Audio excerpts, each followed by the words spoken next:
आप सब लोगों का इस चैनल पर स्वागत है। आज की वीडियो मैं उन बच्चों के लिए बना रहा हूं जो क्लास 12 में है। आज मैं आप लोगों को क्लास 12 का चैप्टर डिफरेंशिएशन पढ़ाऊंगा और मैं आपसे बता दूं कि ये चैप्टर मैं आपको 5 वीडियो में कवर करूंगा, पूरा कंप्लीट चैप्टर, जिसमें फर्स्ट वीडियो में मैं आपको बेसिक बातें पढ़ाऊंगा। फिर इस चैप्टर से जितने टाइप के क्वेश्चंस बन सकते हैं, हर टाइप के क्वेश्चंस को मैं एक एक वीडियो में कवर करूंगा। तो चलिए स्टार्ट करते हैं। देखो, चैप्टर का नाम है बेटा डिफरेंशिएशन। एक्चुअल में जो चैप्टर है 12 में वो कॉन्टिन्यूटी एंड डिफरेंशिएबिलिटी के नाम से है और वो कॉन्टिन्यूटी वाला पोर्शन मैं बाद में कवर कराऊंगा आपको। अभी मैं जो डिफरेंशिएबिलिटी वाला पोर्शन है वो कवर करा रहा हूँ। तो हम बात करते हैं डिफरेंशिएशन। देखो, डिफरेंशिएशन को हम डेरिवेटिव भी कहेंगे, इसको डेरिवेटिव भी कहते हैं। और थोड़ा सा डिफरेंस होता है डिफरेंशिएशन और डेरिवेटिव में, वो बताएंगे अभी क्या होता है। पहले कुछ बेसिक बातें जान लेते हैं, तब डिफरेंशिएशन और डेरिवेटिव जब हम बताएंगे तो आपको चीज़ें इजीली समझ में आएंगी। देखो, अगर आपसे बात की जाए बेटा कि वेरिएबल क्या होता है, तो वेरिएबल क्या होता है। देखो, नॉर्मली वो हर वो चीज़ जो चेंज होती है, जो बदल सकती है, उसे हम लोग क्या कहते हैं, वेरिएबल कहते हैं। जो चेंज हो सकती है उसे हम लोग क्या कहेंगे, वेरिएबल कहेंगे। नॉर्मली होता क्या है, जो मैथ्स में इंग्लिश के अल्फाबेट्स हैं लास्ट वाले, जैसे U, V, W, X, Y, Z, T, इस तरह के जो लास्ट के लेटर्स हैं, नॉर्मली हम लोग इनको यूज करते हैं वेरिएबल को रिप्रेजेंट करने के लिए। ऐसे बेटा थोड़ा ध्यान देना कि बैकग्राउंड में नॉइस आती रहेगी, तो इसको इग्नोर करोगे आप लोग। देखो, जितने भी वेरिएबल्स होते हैं, किसे कहते हैं वेरिएबल हम लोग, जिनकी वैल्यू चेंज हो सकती है। नॉर्मली इंग्लिश अल्फाबेट्स के जो लास्ट वाले लेटर हैं उनको रिप्रेजेंट करते हैं, यूज करते हैं रिप्रेजेंट करने के लिए, किसको, वेरिएबल को। अब समझो, कांस्टेंट क्या होता है, कोई पूछे आपसे तो कांस्टेंट वो होता है बेटा जो फिक्स रहे। जितने भी नंबर्स होते हैं, जितने भी नंबर्स हैं, ये सब क्या होते हैं, कांस्टेंट होते हैं। और याद रखना, जो शुरू के अल्फाबेट्स हैं जैसे ABCDEFG, इनको नॉर्मली यूज किया जाता है कांस्टेंट को रिप्रेजेंट करने के लिए। ठीक बेटा, यहाँ पे अगर बात किया जाए वेरिएबल की, तो ये जो वेरिएबल है नॉर्मली दो तरीके का होता है। वेरिएबल कितने तरीके का होगा, नॉर्मली दो तरीके का होता है। एक होता है बेटा डिपेंडेंट वेरिएबल और दूसरा होता है इंडिपेंडेंट वेरिएबल। ये डिपेंडेंट वेरिएबल क्या है और इंडिपेंडेंट वेरिएबल क्या है, ये हमें समझना पड़ेगा अगर हमें डेरिवेटिव या डिफरेंशिएशन समझना है तो देखो, जैसे कहीं पे लिखा है बेटा y = x+5, तो आप मुझे ये बताओ, y = x+5 लिखा है, यहाँ पे कितने वेरिएबल यूज हो रहे हैं। देखो, x और y दो वेरिएबल यूज हो रहे हैं। अच्छा, ये बताओ, अगर मैं x की जगह 1 रख दूं, कि मैंने अपने आप से रख दिया x की जगह 1, तो y की वैल्यू कितनी हो जाएगी, देखो 1 + 5 मतलब y की वैल्यू 6 हो गई। अच्छा, मैं x = अगर 2 रख दूं तो y की वैल्यू कितनी आ जाएगी, 7 आ जाएगी। ऐसे मैं x की जगह 3 रख दूं तो y की वैल्यू कितनी आ जाएगी, 8 आ जाएगी। इससे क्या पता चल रहा है कि मैं x की वैल्यू चेंज कर रहा हूं तो उसकी वजह से y की वैल्यू भी चेंज हो रही है। देखो, मैंने x को अपने आप से बदला तो y की वैल्यू क्या हो रही है, x बदलने से अपने आप बदल जा रही है। इसका मतलब y जो है वो डिपेंड कर रहा है, इसे हम डिपेंडेंट वेरिएबल कहेंगे। किस पे डिपेंड कर रहा है, यहाँ पे x पे डिपेंड कर रहा है, तो x यहाँ पे बन जाएगा इंडिपेंडेंट वेरिएबल। तो डिपेंडेंट वेरिएबल वो होता है जो दूसरे वेरिएबल पे डिपेंड करे, ये बदल सकता है। ऐसा भी हो सकता था x यहाँ लिखा हो, y यहाँ लिखा हो, तो y की वैल्यू मैं चेंज करूँ तो x की वैल्यू बदले, तो वहां पे x आपका डिपेंडेंट हो जाएगा, y इंडिपेंडेंट। ये ऐसा क्वेश्चंस में मेंशन रहेगा किसे हमें डिपेंडेंट मानना है, किसे इंडिपेंडेंट मानना है। तो ये बात है डिपेंडेंट वेरिएबल और इंडिपेंडेंट वेरिएबल की। अब देखो भाई, बात करते हैं हम लोग कि डिफरेंशिएशन और डेरिवेटिव ये क्या होता है। अभी आपको डिपेंडेंट वेरिएबल और इंडिपेंडेंट वेरिएबल क्या है ये तो समझ में आ गया। देखो, एक्चुअल में जो डिफरेंशिएशन है ना, वो प्रोसेस का नाम होता है। ये दोनों है एक ही चीज। कैसे एक चीज अभी बताते हैं और कैसे अलग है ये भी बताते हैं। डिफरेंशिएशन किसका नाम होता है, प्रोसेस का। और डेरिवेटिव जो नाम होता है बेटा वो रिजल्ट का नाम है।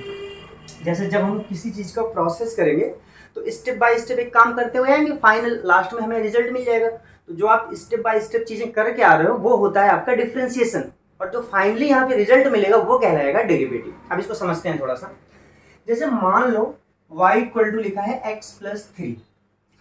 एक चीज ध्यान ये रखना है बेटा, जब भी डिफरेंशिएशन करना हो या डेरिवेटिव करना हो, एक ही चीज मैंने बता दिया, किसी का डेरिवेटिव होगा किसी के रिस्पेक्ट में होगा, या हम कहें किसी एक वेरिएबल का डिफरेंशिएशन जब भी होगा तो वो दूसरे के रिस्पेक्ट में होगा। और हमेशा जो डिपेंडेंट वेरिएबल होगा उसका डेरिवेटिव होगा किसके रिस्पेक्ट में होगा, जो इंडिपेंडेंट हो, यानी जिस पे वो डिपेंड कर रहा है। जैसे यहाँ पे अगर हम ये माने कि y डिपेंडेंट वेरिएबल है, किस पे डिपेंड कर रहा है, x पे, तो किसका डेरिवेटिव होगा, y का डेरिवेटिव होगा। किस पे डिपेंड कर रहा है, x पे कर रहा है, तो x के रिस्पेक्ट में होगा। जैसे समझो यहाँ पे हम लिखेंगे ऐसे dy by dx, dy by dx। इसका क्या मतलब है कि dy y का डेरिवेटिव हुआ है, नीचे जो है उसके रिस्पेक्ट में डेरिवेटिव हुआ है। मतलब यहाँ पे y का डेरिवेटिव किसके रिस्पेक्ट में हुआ है, x के रिस्पेक्ट में हुआ है। जब आप डेरिवेटिव करोगे बेटा एक प्रोसेस करके लाओगे, यहाँ फाइनली कोई रिजल्ट आएगा। ये जो प्रोसेस करते हुए आओगे, यही प्रोसेस का नाम होता है डिफरेंशिएशन, और फाइनल जो आपको रिजल्ट मिल जाएगा वही कहलाता है डेरिवेटिव। क्लियर है ये?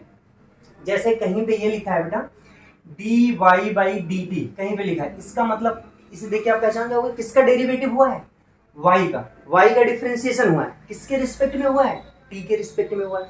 या कोई लिखे ये किसका, पूछे आपसे कि किसका डेरिवेटिव लिखा गया है, तो क्या बोलोगे आप, ये y का डेरिवेटिव लिखा गया है, किसके रिस्पेक्ट में लिखा गया है, t के रिस्पेक्ट में लिखा गया है। और जब ये हम डेरिवेटिव निकालेंगे तो यहाँ कोई रिजल्ट आएगा, वही हम फाइनली बोलेंगे भाई ये एक हमें डेरिवेटिव मिल गया है। और एक्चुअल में कोई इस तरह से वो फंक्शन रहा होगा जो t के टर्म्स में रहेगा, तो हम कहेंगे कि y का डेरिवेटिव हुआ है, t के रिस्पेक्ट में हुआ है, हमने डिफरेंशिएशन किया और रिजल्ट मिल गया, वो हम कहेंगे कि ये डेरिवेटिव है हमारा। आगे देखते हैं। जैसे मान लो कहीं लिखा है बेटा x equal to 3t² plus 5, ये डेरिवेटिव कैसे होता है, एक्चुअल में यही पूरी बात हमें इस चैप्टर में पढ़नी है। अभी सिर्फ हम ये बता रहे हैं कि लिखा कैसे जाता है। तो देखो यहाँ पे जैसे x है, t पे डिपेंड कर रहा है मान लो, इसका मतलब आप किसका डेरिवेटिव निकालोगे, x का डेरिवेटिव निकालोगे, किसके रिस्पेक्ट में निकालोगे, t के रिस्पेक्ट में निकालोगे। तो क्या लिखोगे ऐसे dx बाई dt, मतलब x का डेरिवेटिव हुआ है।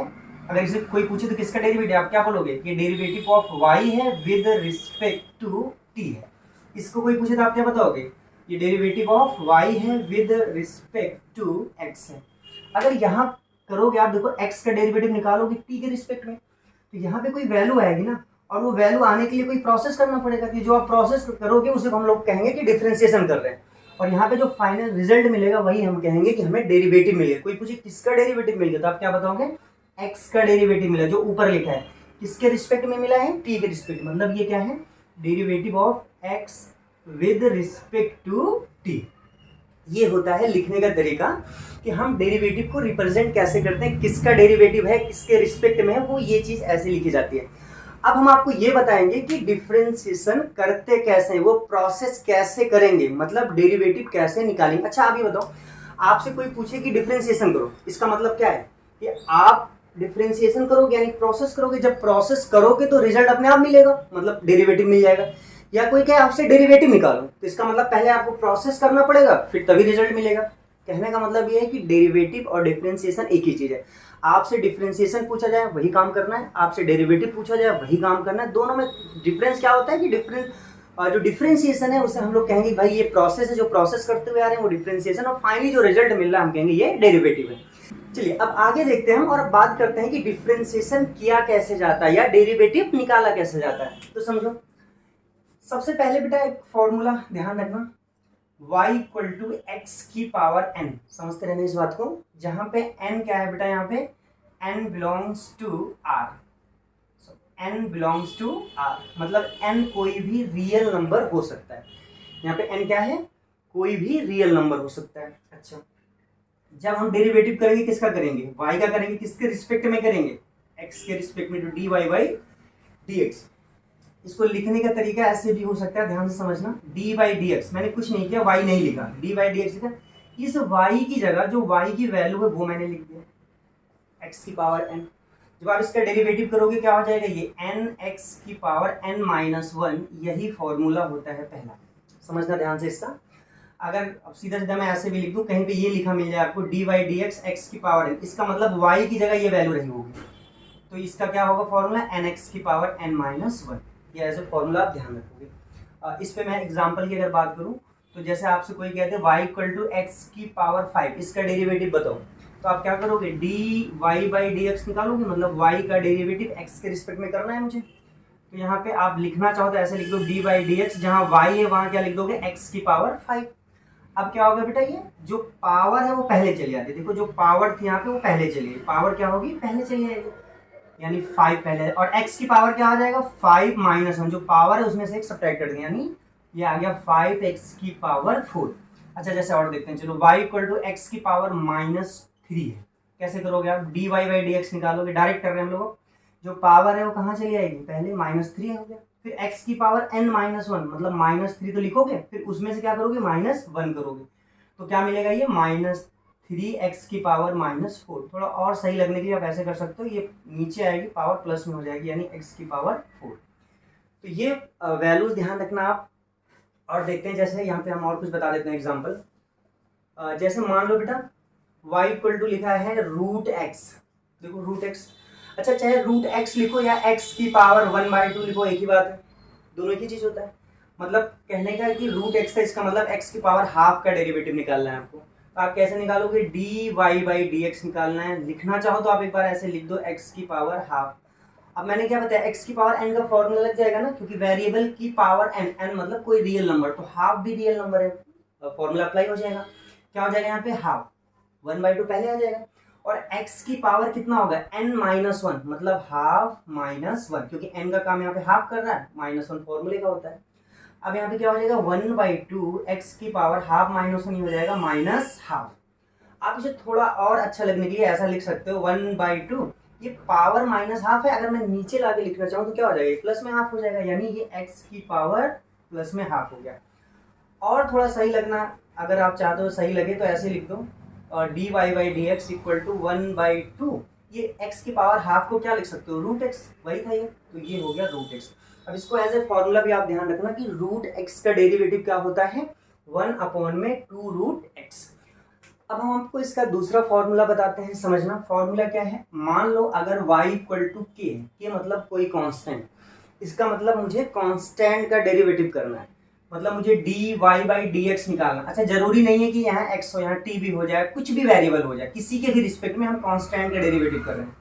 तो dy बाई डी एक्स, जहाँ y है वहाँ k लिखोगे, बेटा इसकी वैल्यू आ जाएगी 0। याद रखना, किसी भी कांस्टेंट अगर अकेला है तो उस कांस्टेंट का डेरिवेटिव 0 होता है।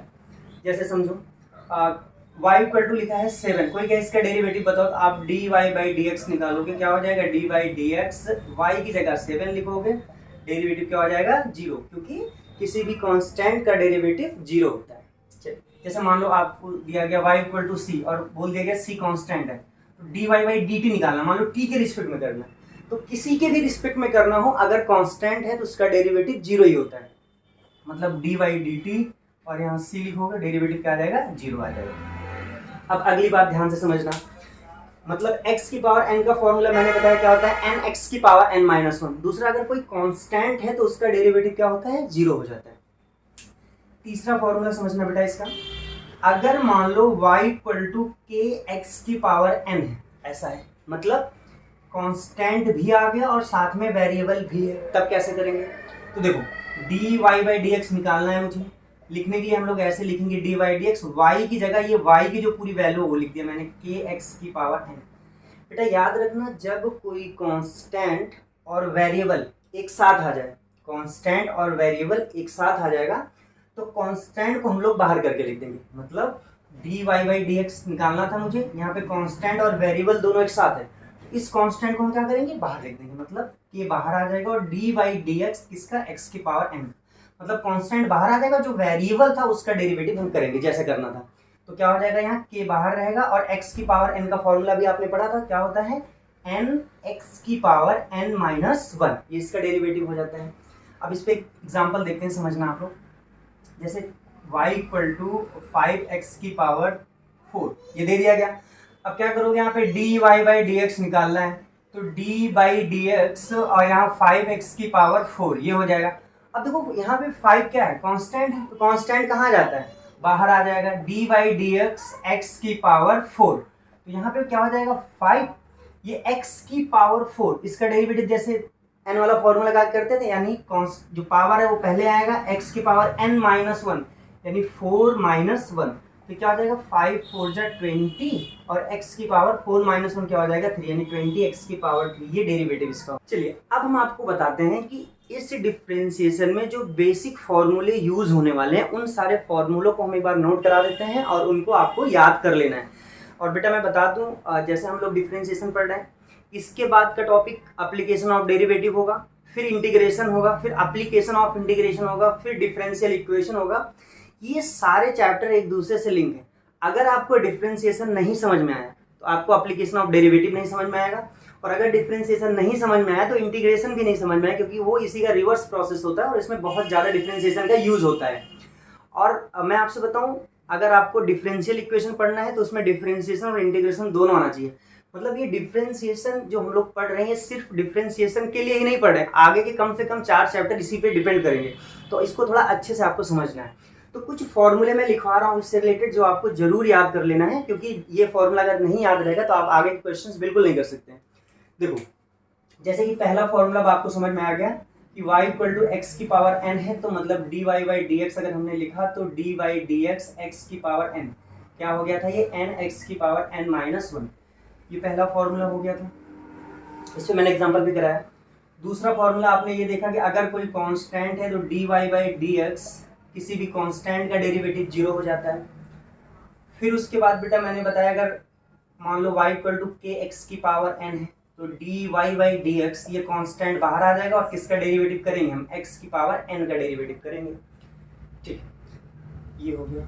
उसके बाद बेटा अब यहाँ पे कुछ समझना, जैसे मान लो अगर y इक्वल टू ई की पावर x है, ध्यान रखना y इक्वल टू ई की पावर x है, तो इसका डेरिवेटिव क्या हो जाएगा, dy बाई डी एक्स, मतलब dy बाई डी एक्स ई की पावर x, ये हो जाएगा, क्योंकि y की जगह आपने उसकी वैल्यू रख दी। और याद रखना e की पावर x का डेरिवेटिव भी e की पावर x ही होता है, यानी e की पावर x का जब डेरिवेटिव निकालेंगे तो वो भी उसकी वैल्यू भी e की पावर x ही आएगी। चलिए आगे बढ़ते हैं हम लोग। अगला फॉर्मूला ध्यान रखना बेटा, अगर dy by d x sine x है, मैं डायरेक्ट अब लिख रहा हूँ, y की वैल्यू के फॉर्म में नहीं लिख रहा हूँ, डायरेक्ट ये लिख दे रहा हूँ, मतलब साइन एक्स का डेरिवेटिव निकालना है मुझे x के रिस्पेक्ट में। तो कैसे करेंगे, ध्यान से समझना। साइन एक्स का डेरिवेटिव होता है कॉस एक्स, साइन एक्स का क्या होगा, कॉस एक्स। ऐसे डी बाई डी एक्स अगर मैं कॉस एक्स का डेरिवेटिव निकालूंगा तो इसका होता है माइनस साइन एक्स, यानी साइन एक्स का डेरिवेटिव कॉस एक्स होगा और कॉस एक्स का डेरिवेटिव माइनस साइन एक्स होगा। ऐसे बेटा डी बाई डी एक्स अगर हम टेन एक्स का डेरिवेटिव निकालेंगे तो ये होता है सेक स्क्वायर एक्स, ये आपको याद ही करना पड़ेगा। और डी बाई डी एक्स अगर आपसे पूछे कॉसेक एक्स का डेरिवेटिव, इसका होता है बेटा minus cosec x into cot x. और डी बाई डी एक्स अगर कोई पूछे सेक एक्स का डेरिवेटिव बताओ तो सेक एक्स का होता है sec x into tan x, ये होता है। और डी बाई डी एक्स अगर बेटा कॉट एक्स के बारे में कोई पूछे तो कॉट एक्स का डेरिवेटिव होता है माइनस कॉसेक स्क्वायर एक्स, ये आपको याद ही करना पड़ेगा। साइन का क्या होगा, कॉस एक्स, कॉस का माइनस साइन एक्स।